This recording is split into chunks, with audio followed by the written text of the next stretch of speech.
قسمت 4.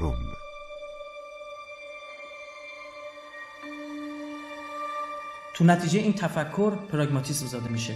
یعنی چی؟ یعنی عمل گرایی. یعنی هدف وسیله رو چی میکنه؟ توجیه میکنه. هر کار دلت میخواد بکن. تو این تفکر روزه گرفتن احمقانه میشه. شعب ابی طالب باورناپذیره. عاشورا نمیفهمیم یعنی چی. جولان این تفکر تو آخر زمان خدا شد. چنان جولان میده این تفکر چنان مسموم است که به خانه پیغمبر خدا هم نفوذ کرد یا نکرد. پسر نوح و کی؟ همسر نوح. فکر نکنی تو آخر زمان آیت اللهی سرداری مذهبی در امان میمونی. مبارزه با این تفکر فرای عمر عادی باید باشه. می‌بینی چرا؟ چون جامعه رو مریض میکنه. 950 سال بابا معلومه چندین نفر مردن، به دنیا اومدن مردن.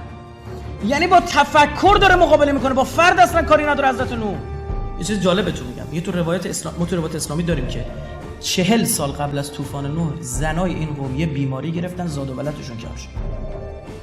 خدا یعنی دیگه به وجود آمدن انسان جدید هم دیگه امیدی نداشت. تو آخر زمان همین اتفاق میفته، زاد و ولد کم میشه. حالا دلیل چیه؟ شاید چیز دیگه.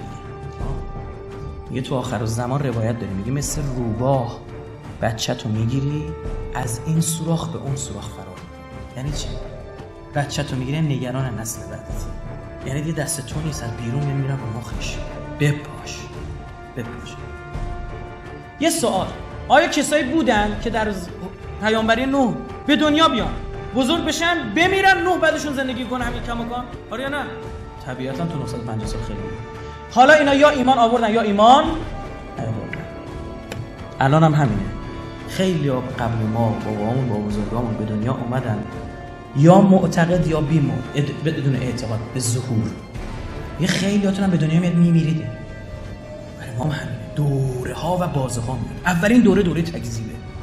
میگن خالی بندی، میگن دروغگویی. کو امام زمانت؟ قال رب انصرنی بما کذبون. ببین چی میگه حضرت نوح میگه خدای کمکم کن، اینا دارن به من میگن دروغگو. یعنی تو دوره تکذیب باید بری سراغ کی؟ دنبال یه ناصر، دنبال کسی که نصرت بده. تو دعای فرج چه میگی؟ ناصر ما کوش، اون وسیله نصرتتون. دوره برخوردها و تهدیدهای نظامی شروع میشه. تهدید میکردن، قالوا لا ان لم تنتهی. میگفتن آی دیگه شروع شده بودی، اگر دیگه ادامه بدین کاراتو خب لتکونن من المرجومین. از دور با یه چیز میزنیمت. رجم یعنی همین، با سنگ میزنیمت. الان رجم نمیگه 2000 کیلومتر میزنمت، منتها سنگ دیگه به درد منجنیقا جواب نمیده.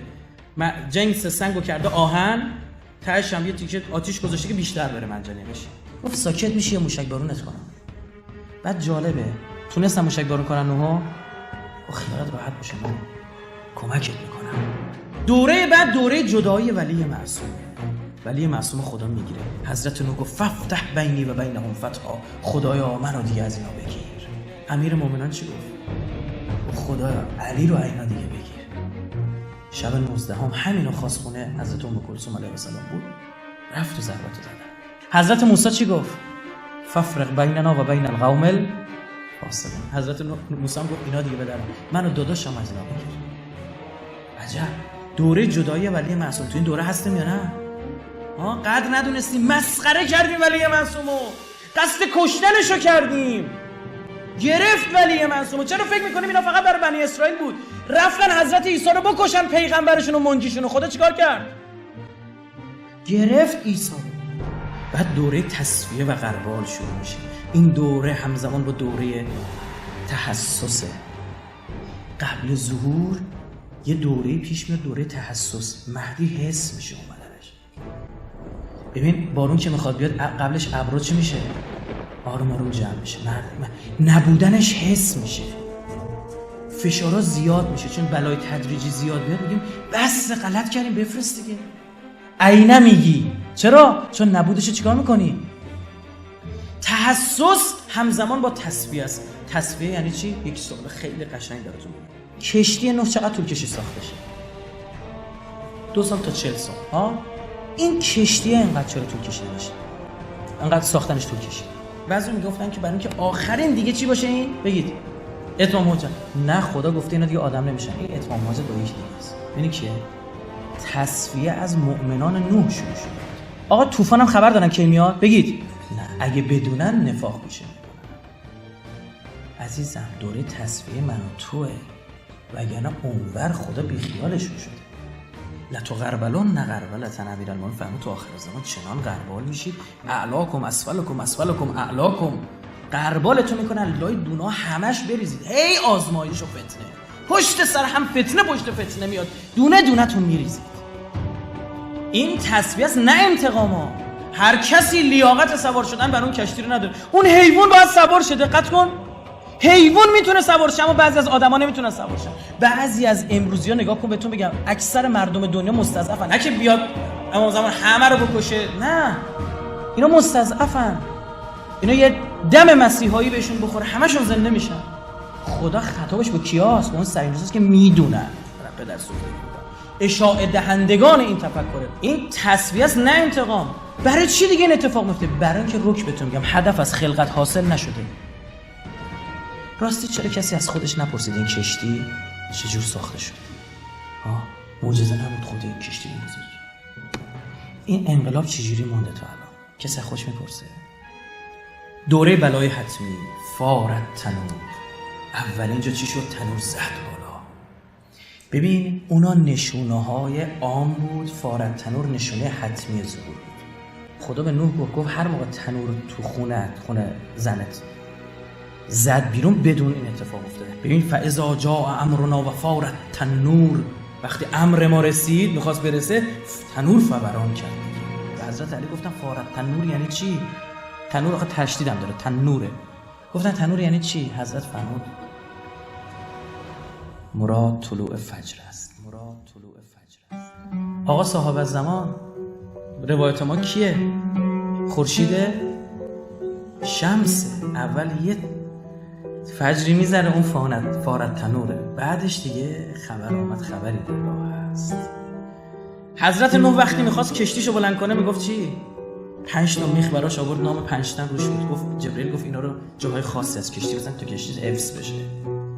این حروف موجودی که پیدا شد ببینید یه شکل دست بود. ای خدای من و ای یاور من، به رحمت و کرمت مرا یاری نما و به پاس خاطر این نفوس مقدسه محمد، ایلیا، شبر، شبیر و فاطمه، آنان که همه بزرگان و گرامی اند، جهان به برکت آنان برپاس، به احترام نام آنها مرا یاری کن، تنها تویی که میتوانی مرا به راه راست هدایت کنی. و خدا گفت از کشتی نوح من میذارم بمونه که برای شما اثری باشه. نشانهاش پیدا شد در آرارات. کشتی بسیار بزرگ. این کشتی ساخته شد. خیلی عجیبه کشتی، نه؟ حتی جالبه شاخ یه سری حیواناتی که اصلا تو کوهستان نیستن اونجا پیدا شده. حیوانایی که فصل شاخ اندازیش بوده انداخته. بابا چجوری باید بگه مثل اهل بیتی که سفینت نوح؟ چجوری باید بگه ان الحسین اسوال و سفینتون نجات، سفینه نوح سفینه نجاته. من رکبه هر کی سوار شد فنجا، هر کس تخلف فرزید فغرق. یه چیز جالب برای اولین بار میداره مطرح میشه خدمتتون عرض میکنم. این کشتی نوک کشتی نوح ببینیم کجا نشون میده. من خط گذاشتم با همین، ببینیم به کجا نشست. و اینجا قشنگ آمده در کعبه معظم و مکرمه ما تعظیم کرده گویا به خانه خدا، به بکت مبارکه. شنیدی میگن توی ظهور مردم دست میکنن تو جیب هم؟ برات باور کردنی نیست؟ تو راهپیمایی اربعین هم میگه میگه آقا بیا بخور، میگم نه 20 میلیون آدم.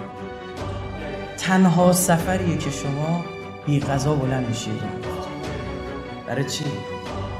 توکل محض.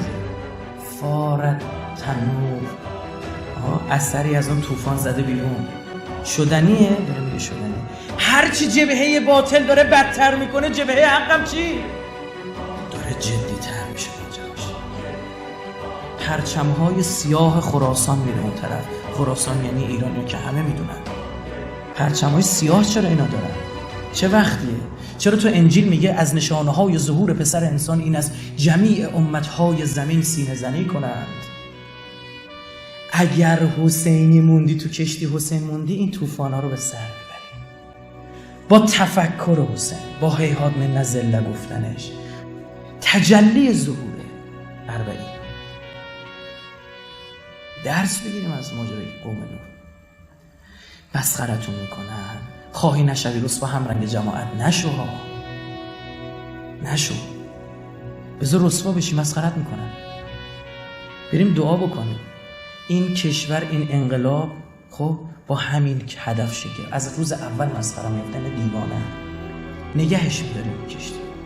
تصفیه هم شروع شده، نه فتنه پشت سر فتنه، یه عده رو پول بود، یه عده رو مقام بود، بابا طرف جانباز بود، طرف خودش تو انقلاب خون داده بود، طرف زندان رفته انقلاب بود، چک خورده بود واسه انقلاب، شکنجه کشیده بود. کجای این جریانی؟ کجای این جریانی؟ کجای